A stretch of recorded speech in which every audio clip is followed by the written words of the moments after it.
Korlantas Polri resmi menghentikan sistem one way dari kilometer 414 gerbang tol Kali Kangkung hingga kilometer 72 tol Cipali. Sementara itu, rekayasa lalu lintas berupa kontraflow di jalan tol Jakarta Cikampek dari kilometer 70 hingga kilometer 47 saat ini masih membuka 3 lajur. Kepolisian Resor Tapanuli Selatan menggelar konferensi pers kasus tindak pidana penyalahgunaan narkotika di wilayah hukum Polres Tapanuli Selatan. Pengungkapan ini dilakukan Satres Narkoba Polres selama 3 bulan terakhir.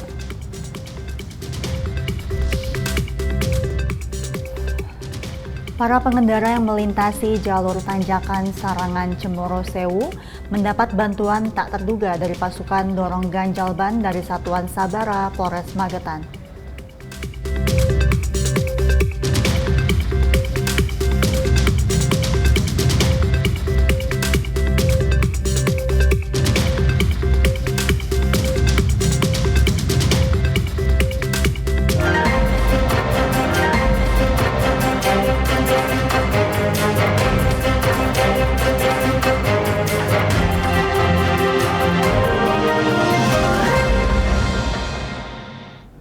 Selamat sore pemirsa, presisi utama kembali hadir edisi Selasa 16 April 2024. Selain 3 berita utama tadi, selama 1 jam ke depan kami juga telah menyiapkan sejumlah informasi terkini lainnya. Bersama saya Mentara Tanzil, inilah presisi utama selengkapnya.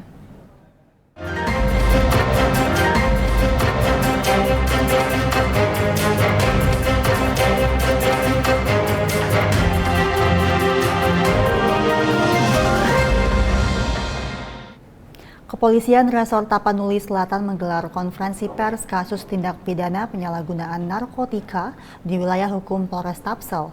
Sebanyak 32 kasus dengan jumlah 43 tersangka merupakan pengungkapan yang telah dilakukan Satres Narkoba Polres Tapsel dalam periode bulan Januari hingga April 2024. Hanya orang yang bodoh lah yang mau merusak dirinya sendiri dengan hal yang tidak baik.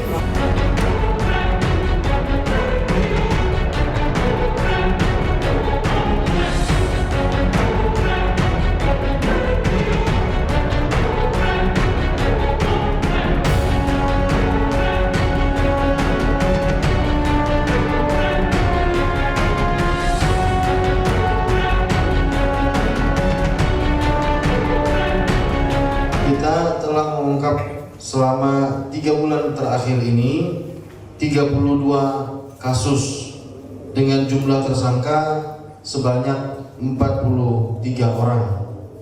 Adapun barang bukti yang berhasil disita seluruhnya adalah berjumlah ganja seberat 3.102,51 gram dan narkotika jenis sabu seberat 84,56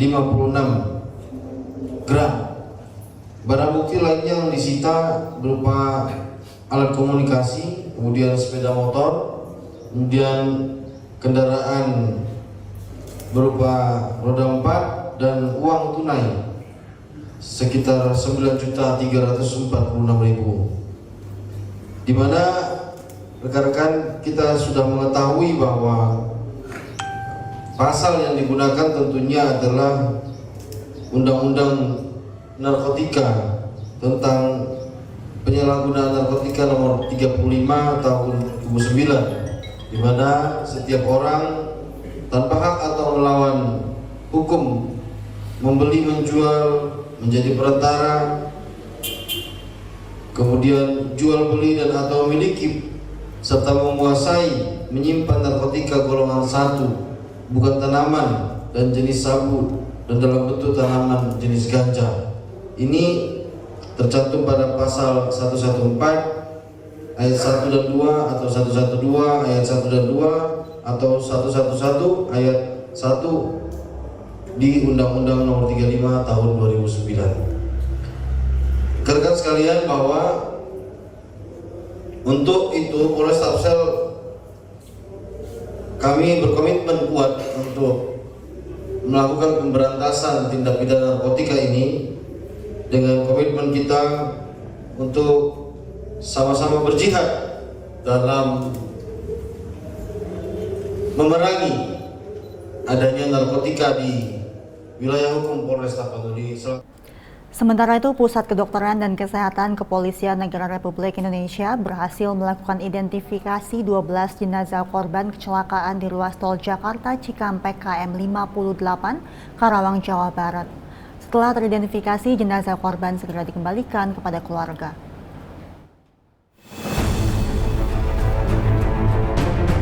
Pusdokes Polri melaksanakan konferensi pers terkait pengidentifikasian atau identifikasi 12 jenazah korban kecelakaan di ruas tol Jakarta Cikampek KM 58, Karawang, Jawa Barat.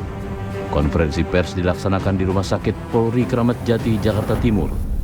Turut hadir dalam konferensi pers ini Kepala Pusat Dokter Kesehatan Polri, Irjen Pol Dr. Asep Hendriana, Kepala Biro Penerangan Masyarakat Divisi Humas Polri, Brigjen Pol Trunoyudo Wisnu Andiko, Karodok Pol Polri Brigjen Pol Dr. Nyoman Edi, Kepala Rumah Sakit Polri Brigjen Pol Dr. Haryanto, Kabid Dokes Polda Jawa Barat Kombes Pol Dr. Nadiana, serta Dirut Operasional Jasara Harja Dewi Aryani Suzana. Dalam kesempatan ini, Kapusdokes Polri Irjen Pol Asep Hendriana menjelaskan proses pengidentifikasian korban telah dilakukan secara optimal, mulai dari postmortem hingga antemortem. Pada kesempatan ini menyampaikan beberapa hal. Yang pertama, bahwa rangkaian kegiatan identifikasi telah optimal kami laksanakan, mulai dari penanganan membawa jenazah dari TKP, memeriksa korban meninggal yang kita sebut sebagai fase postmortem.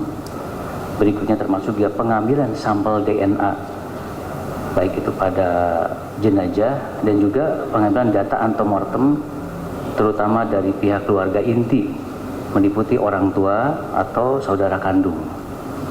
Termasuk juga pengambilan sampel DNA dan pencocokan data antemortem dengan postmortem berupa kegiatan rekonsiliasi yang beberapa saat yang telah dilaksanakan dan juga melalui beberapa metode yang akhirnya menghasilkan identifikasi personal atas seluruh korban.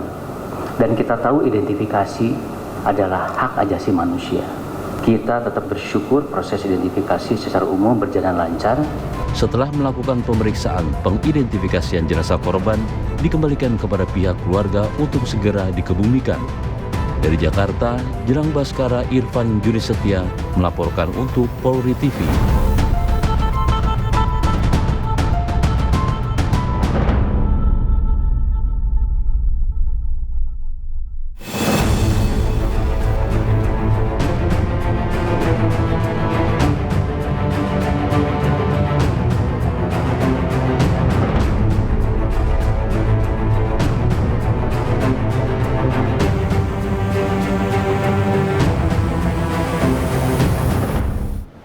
Dan pemirsa, pasca pengidentifikasian korban kilometer 58, Jasara Harja bersama dengan Polri memberikan santunan berupa uang tunai kepada anggota keluarga 12 jenazah korban kecelakaan di ruas tol Jakarta Cikampek KM 58 Karawang, Jawa Barat.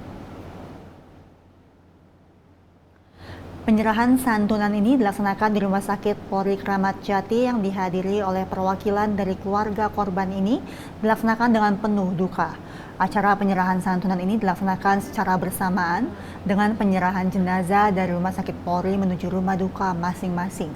Sebanyak 11 jenazah dari para korban diberangkatkan menggunakan ambulans dari Rumah Sakit Polri.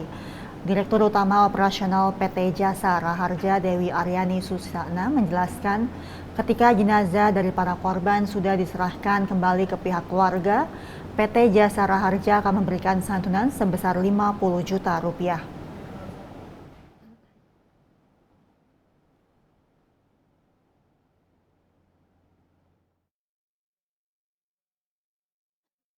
Kami sudah melakukan survei, tim Jasara Harja sudah melakukan survei kepada ahli waris, diduga ahli waris atas diduga korban-korban Japek 58. Tadi ketika hasil DNA sudah keluar pukul 10 tadi, kemudian dilakukan klarifikasi dengan keluarga, kami secara sistem sudah melakukan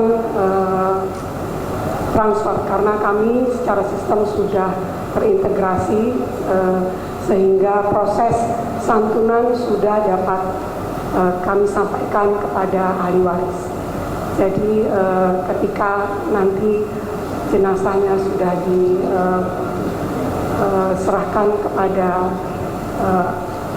keluarga, Jasara Harja secara bersamaan akan menyampaikan santunannya. Masing-masing ahli waris akan mendapatkan. Pemirsa, kami akan segera kembali usai jeda berikut ini.